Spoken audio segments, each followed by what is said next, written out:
More moves incoming. This has major implications. GM Tom Fitzgerald has a decision to make, and it will affect a young netminder in the Devils organization. Welcome in, ladies and gentlemen, to Devils Digest. I'm your host, Ryan the Gosiker, here with you, as always, trying to bring you the latest, greatest Devils content.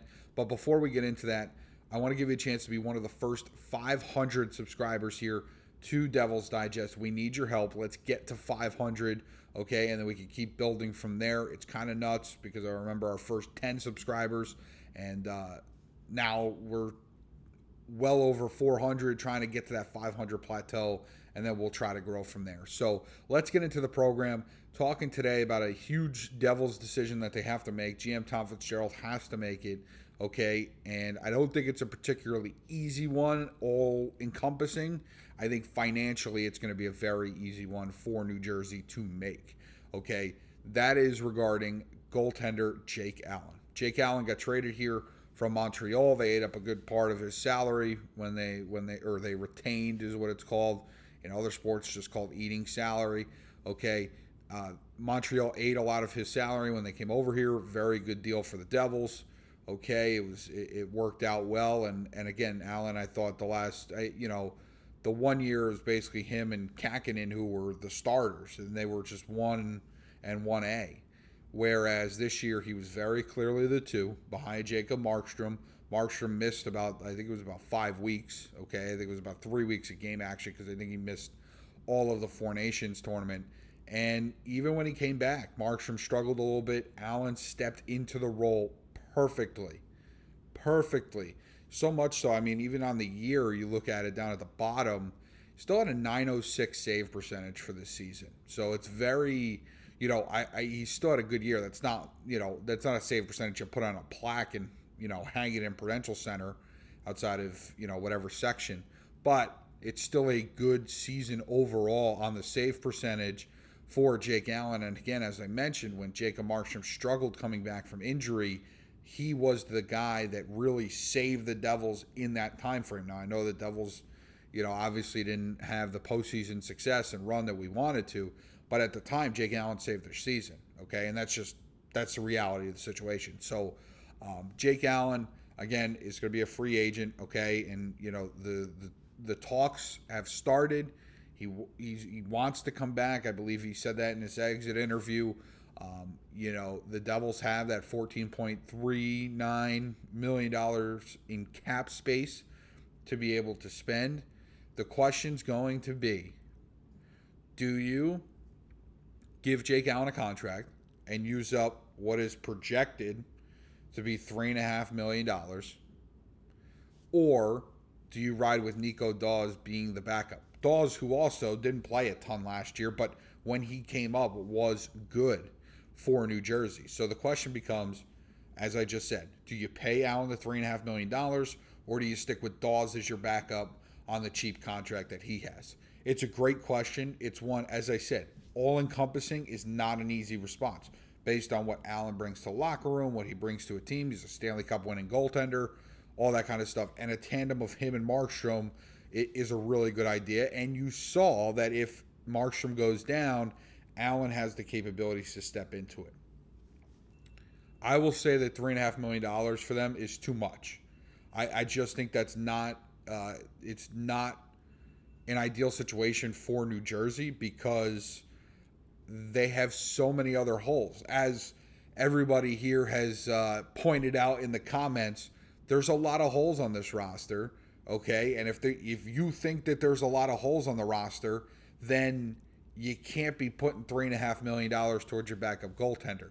And let's not forget, Allen is going to be the top goaltender on the market, right? So even if, say the Devils want to get him back closer to that, I don't even know, closer to 3 maybe, there's going to be somebody on the open market, I think, that's going to pay him that 3.5, maybe even $4 million for 2 years or maybe even 3 years. So that's the problem that the Devils run into in that situation.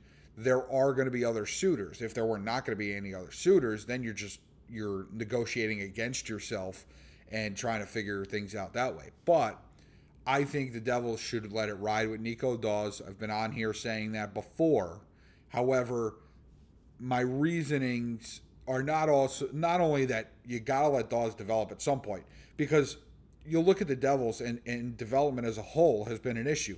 They have completely blocked Shimon Nemec and Seamus Casey from their development, right? They've clogged up the entire right defense group. They're all locked up for at least 4 more years.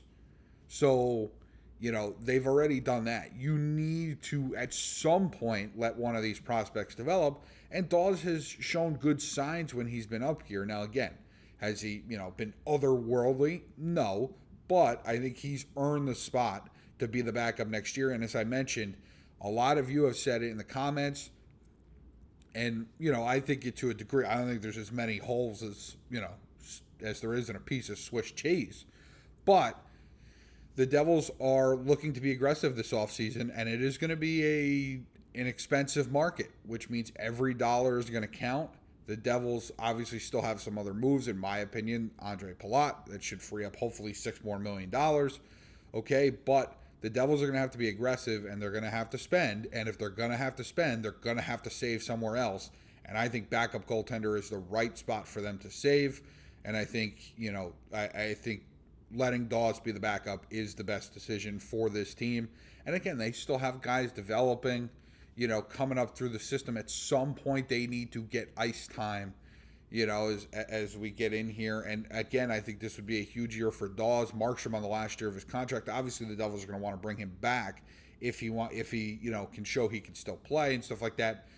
But, he needs to, mentor Nico Daws and really show him the ways, and how to be an everyday goaltender. So I'm excited for that, and I think that's the route that the Devils are going to go down, because again, they have to sign Luke Hughes, and then again, as I mentioned in the comments, you leave a lot of suggestions, that they're going to need money for, and they're going to have to cut it from somewhere else. So it's going to be a great offseason. I know we get the draft coming up, okay, very shortly, and then free agency is starting early next week, so stay tuned to the channel.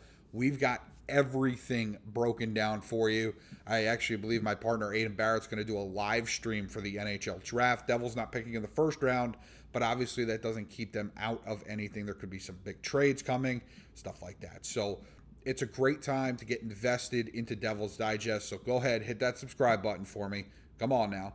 Help us get to 500, okay? And then we're going to reach the next goal after that, which is 1,000. So help us get to 500 first, and then we'll keep working our way up from there. As always, please leave us a comment. Let us know what you think of the channel. Let us know what you think. What do you think about the Jake Allen situation? Are you, hey, $3.5 million ain't that bad. Bring him back. What are your thoughts on the Jake Allen decision? Again, I would let Nico Daws be the backup goaltender next season. But let me know what you think. I love hearing what you guys have to say, and I appreciate it. And we'll catch you next time on Devils Digest.